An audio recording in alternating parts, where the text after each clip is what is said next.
ભક્તિ માર્ગની ઉપાસનાને તપ શું? અહીંયા પલાટી વાળી આંખ બંધ કરીને તપ નથી કરવાનું. અહીંયા તો આંખ ખોલીને આંસુ સારી તાપ કરવાનું. આજ તો આપણું તપ છે. હૃદયમાં મળવાનો તાપ એ જ ભક્તિ માર્ગનું તપ છે. વિચાર તો કરો, અહીંયા બેસેલા દરેકને જે હું પ્રશ્ન કરું કે શ્રી વલ્લભને યાદ કરી તમારી આંખો ક્યારે ભીજાઈ હતી? છેલ્લે આંખમાં આંસુ ક્યારે આયા હતા? શ્રી વલ્લભ કે ઠાકોરજીને યાદ કરી. કારણ કે જે ક્ષણે એ તાપ વલ્લભને મળવાનો જીવનમાં. કમલાજીની વાર્તા તો જુઓ. વર્ધા ગામ મહારાષ્ટ્રનું શ્રીમંતના ઘરે જન્મ થયો છે, પણ જન્મ્યા ત્યારથી ખબર છે કોના માટે જન્મ મળ્યો છે. ક્યાંય આસક્તિ નથી, કોઈનામાં મન નથી, કામ એક જ કરે. બાળપણથી એક સુંદર ઝરૂખો હતો, અને ઝરૂખો રાજમાર્ગ ઉપર પડતો હતો. ઘરમાં એટલું મોટું ઘર, રોજ એ ઝરૂખા પર બેસી જાય અને બસ ગાલ પર હાથ રાખી એ રાજમાર્ગને જોયા કરે. કોઈને કઈ સમજાય નહીં કે આ શું કરે. પૂછે, નાના છોકરાઓ રમતા હોય, ખેલતા હોય, ભોજન કરવા, ન ભોજનમાં પ્રીતિ, ન કાંઈ જોઈએ, ન કોઈ ક્યારે કોઈ યાચના, ન કોઈ ઈચ્છા. સવારે સ્નાન કરી બેસી જાય ઝરૂખા ઉપર અને બસ હાથ રાખી અને રાજમાર્ગને જોયા કરે. સાંસારિક લોકોને ક્યાં ખબર પડવાની કે આને કોની રાહ છે? આ રાહમાં કોની રાહ જોઈ રહ્યા છે? આપણે કે રાહ જોઈએ, આ રાહ પર કોની રાહ જોઈ રહ્યા? પિતાનું અવસાન થયું, અનાસક્ત છે, વૈભવ ધન સંપત્તિ મૂકી ગયા છે, યુવાન થઈ ગયા છે. હવે કમલાજી ભાઈઓએ કહ્યું કે હવે પિતાજી નથી રહ્યા, થોડી વાર અમારી જોડે બેસ. તો ભાગલા પાડી લઈ. ભક્ત વિભક્ત ક્યારે ન હોય. એને ભાગલામાં થોડી રસ હોય, એને તો આપવામાં રસ હોય. કહું કે તમારે જે કરવું હોય કરો, મને વિક્ષેપ ન કરો. હું જે કરું છું મને કરવા.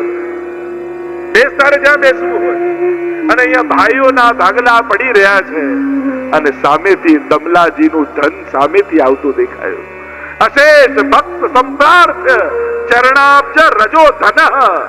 જેના માટે વલ્લભના ચરણોની રજ જ સર્વસ્વ ધન છે, એવા વૈષ્ણવથી સેવાયેલા મહાપ્રભુ. સર્વોત્તમનું છેલ્લું નામ.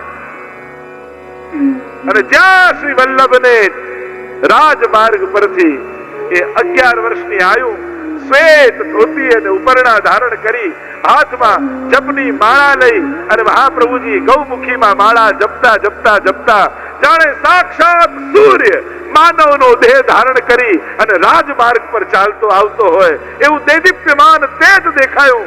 गज गति चाल चले श्री वल्लभ, इनकी कृपा भय सब सुल्लभ. रवि के उदय किरण जो बाढ़ी, तैसे ही सभा पात उठी ठाड़ी. મહાપ્રભુની ચાલ તો જો, ગજ ગતિ ચાલ ચલે.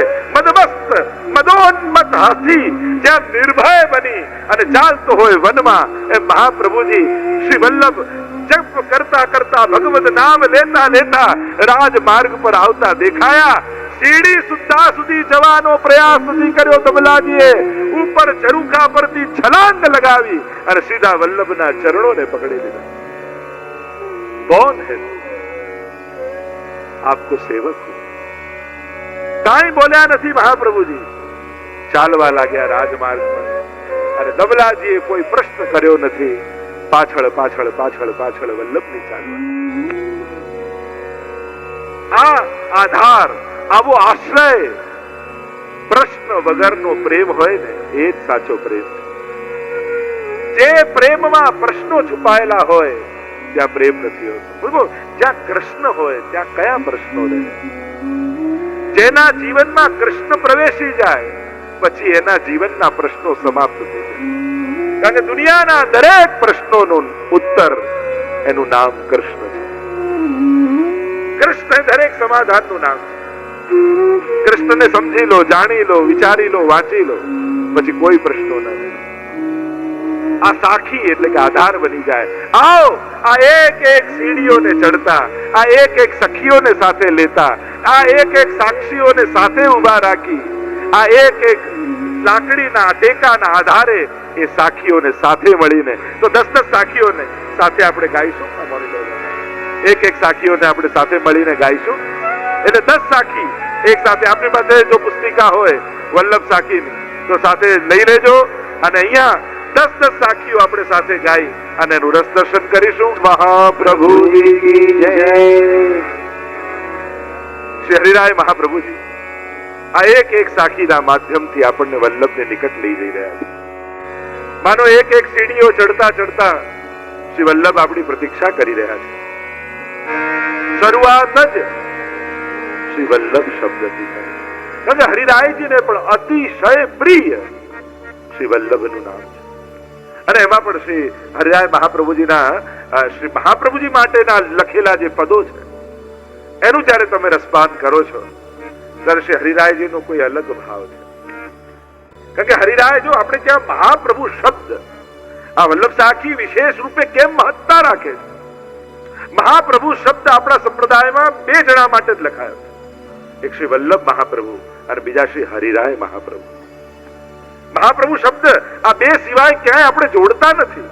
પ્રાય બોલો જેમ ગુસાઈજી માટે જ્યારે જ્યારે બધાની જય બોલીએ પણ શ્રી ગુસાઈજી પરમ દયાલ કી જય, પરમ દયાલ શબ્દ વિશેષ રૂપે માનો ગુસાઈજીનો પરિચય આપતો હોય એ રીતે એમના સ્વભાવનો, એમનું સામર્થ્યનો, એમની ઉદારતાનો, એમ પરમ દયાળ શબ્દ જ્યારે પણ જોડીએ છે ત્યારે ગુસાઈજીનું સ્મરણ આપણને થઈ જાય છે. તો એમ વલ્લભાખ્યાનમાં પણ ગોપાલદાસજી એટલે આ ગુસાઈજીનો જે પરમ દયાળ શબ્દ જોડીએ છે ને એ પરમ દયાળ શબ્દ ગુસાઈજીની પાછળ આ અમદાવાદની ભૂમિમાં જ લખાયું છે. એટલે વિશેષ રૂપે આ રાજનગર અસરવા બેઠક ભાઈલા કોઠારીનું ઘર અને જ્યાં ગુસાઈજી સામે બિરાજ્યા હોય, બોલતા શું ઊંઘા હોય, કોઈ સમજ ન હોય, 9 વર્ષની આયુ હોય અને એના મુખમાં જયારે ચરબી તાંબુલ આપે ગુસાઈજી અને વેદ વેદાંતોની ગાથા, સાક્ષાત ગોલોક ધામના દર્શન, એમાં પણ યમુનાજી, ગિરિરાજજી, વૃંદાવન જે નિત્ય લીલા ધામમાં બિરાજે છે એના દર્શન એ કોણ કરાવી શકે જે પરમ દયાળ હોય? શ્રી ગુસાઈજીને આ નામ સાથે જોડ્યા હોય. કારણ કે એક વલ્લભાખ્યાન અને બીજું એક શબ્દ જે આપણે આરતીમાં ગાતા હોઈએ છીએ, પરમ કૃપાલ શ્રી વલ્લભ નંદન, એ કૃષ્ણદાસ અધિકારી. આ બંને પરમ દયાલ અને પરમ કૃપાલ આ બંને ગુસાઈજી સાથે જોડાયેલા. શ્રી મહાપ્રભુજી શ્રી હરિરાય મહાપ્રભુ જે વાત કરી રહ્યો છું, આ વલ્લભ સાખીના રચયિતા એમની સાથે મહાપ્રભુ શબ્દ જોડાય. એવી કથા કહેવામાં આવે કે જયારે હરિરાય મહાપ્રભુજી પોતે સત્સંગમાં એટલા રુચિ રાખતા કે પોતે વૈષ્ણવની જોડે સભામાં જઈને બેસી જાય. વૈષ્ણવ ક્યાંક 4 જણા ભેગા મળીને સત્સંગ કરતા હોય ને તો વચ્ચે જઈને બેસી જાય, નાચવા લાગે, ગાવા લાગે વૈષ્ણવની સાથે, કીર્તનમાં, ધોળમાં, ગરબામાં. જયારે ધોળ ગવાતા હોય, ધોળપદ ગવાતા પોતે નાચવા લાગે. કલ્યાણરાયજી એમના પિતાને એમ થયું કે આ રીતે વલ્લભપુરના આચાર્ય છે અને આ રીતે વૈષ્ણવની સાથે ગમે ત્યાં બેસી જાય ઠીક નથી. ઘણી વાર સમજાવ્યા પણ જેને રંગ લાગ્યો હોય, લગે જો શ્રી વલ્લભ પદ રંગ, તાકો દુસંગ નેક નહીં વ્યાપે ઓર આય મિલે સત્સંગ. વલ્લભના ચરણોમાં જેને અનુરાગ થયો હોય એને પછી કોની શરમ, કોને કેવું માન, કેવું પદ પ્રતિષ્ઠા? આ બધું એને ચિંતા થાય જેને પ્રભુનો રંગ ન હોય. આ બધી ચિંતા એને મોટા થવાની જેને ચિંતા હોય ને સમજી લેવો એ નાનો છે. કારણ કે મોટાને એનું મોટાપણું જ મોટું બનાવે છે. એને મોટું સિંહાસન નહીં, એને કોઈ મોટું સ્થાન નહીં, એને કોઈ લાગેલા વિશેષણો મોટા નથી કરતા. તમે નામની આગળ જેટલા વિશેષણો લખતા જાઓ ને એટલું નામ પાછું જતું જાય. કોઈનું નામ તમે બહુ વિશેષણ લખો તો નામ પાછળ રહી જાય. એમ મોટાઓ બડે બડે નંદકો આગે દે. આપણા માર્ગમાં મોટા કોણ છે? ગોપીજનો જ આપણા માર્ગમાં તો મોટા છે. મોટાઈ એ જ છે. તો અહીંયા હરિરાયજી માટે થયું કે આ ક્યાંક ઠીક નહીં, ઓરડામાં બંધ કરી દીધા. જો આ બધું કરવાનું બંધ નહીં કરો તો તમને ઓરડામાં બંધ રાખીશું. બંધ કર. અને એવો તાપ સત્સંગ માટે હરિરાયજીને થયો. 3 દિવસ સુધી અખંડ સર્વોત્તમના પાઠ કર્યા છે હરિરાય. અને એક દિવસ પ્રાતઃ સમયે માનું તેજ પુંજ પ્રગટ થયું અને જોયું એ તેજ પુંજમાં તો મહાપ્રભુજી અને ગુસાઈજી બંને ઓરડામાં પ્રગટ થઈ. ખુલ્લી આંખે હરિરાય મહાપ્રભુજી દર્શન કરી રહ્યા. અવાક બની રહે. સાક્ષાત શ્રી વલ્લભ ને ગુસાઈજી બંને ચોધાર આંસુએ રડી રહ્યા છે દર્શન કરતા કરતા. અને બંને નિકટ આવી અને હરિરાયજીના મસ્તક પર હાથ મૂક્યો અને હરિરાયજીના મુખમાંથી શબ્દો નીકળ્યા, જય જય શ્રી વલ્લભ પ્રભુ વિઠ્ઠલેશ સાથે નિજ જન પરત કરત કૃપા ધરત હાથ હૈ માથે. શ્રી મહાપ્રભુજી અને ગુસાઈજીના બંનેના હસ્ત જેના માથે પડ્યા હોય એ પછી પ્રભુ નહીં, એ તો મહાપ્રભુ બની જાય. અને એટલા માટે હરિરાયજીને નામની સાથે શ્રી હરિરાય મહાપ્રભુ શબ્દ જોડાય. અને એમના મુખમાંથી નીકળેલા એક એક શબ્દો આપણા માટે તો મંત્રો છે. મોટાઓના મુખમાંથી નીકળેલી હાસ્યની વાતો પણ આપણા માટે તો ઉપદેશ છે. એટલે તો ગોકુલનાથજીના હાસ્ય વચનામૃત છે. કારણ કે મોટાઓનું હસવું પણ સાધારણ નથી હોતું. એમાંય જો કાઢવો હોય તો ઘણો સાર નીકળે. પ્રભુનું સ્મિત હોય કે ગુરુનું હાસ્ય હોય, આ બંને સાધારણ નથી. આ પણ કંઈક પ્રગટાવવા માટે હોય. આવા હરિરાય મહાપ્રભુજીના મુખમાંથી શબ્દ નીકળ્યો, શ્રી વલ્લભ પદ વંદો સદા. કારણ કે હરિરાયજીની આરાધના તો શ્રી વલ્લભ ચરણારવિંદની છે. કારણ કે બે મહત્વની વસ્તુ છે. અને જો ક્યાંથી ક્યાં હરિરાયજી તમને લઈ જઈ રહ્યા છે. આ પહેલી સાખી સાધારણ નથી. આ 100 સાખીઓનો સાર. શાસ્ત્ર એમ કહે છે, આપણે ત્યાં દરેક શાસ્ત્રોમાં મંગલાચરણ કરવામાં આવે. માનો આ પણ વલ્લભ સાખીનું મંગલાચરણ છે પહેલું, એટલે જ વંદન છે.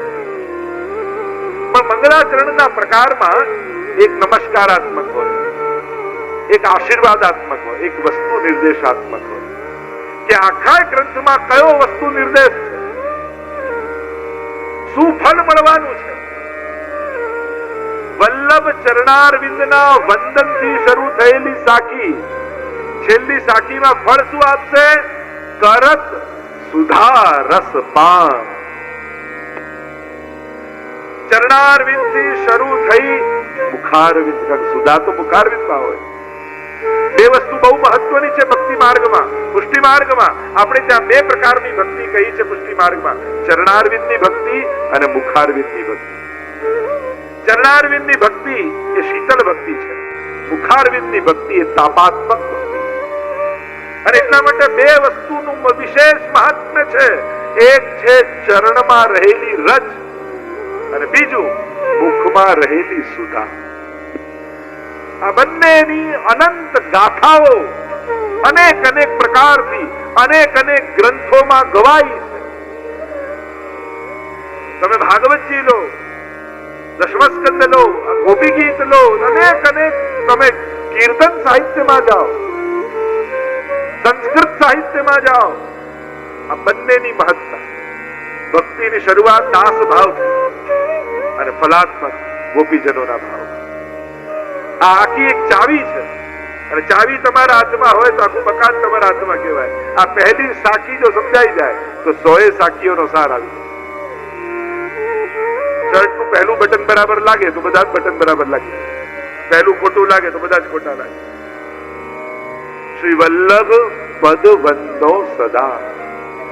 સદાય ચરણારવિંદને વંદન. કારણ જેને ચરણારવિંદમાં પ્રીતિ થઈ, પ્રીત બંધી શ્રી વલ્લભ પદ સો और न मन में आवे नो.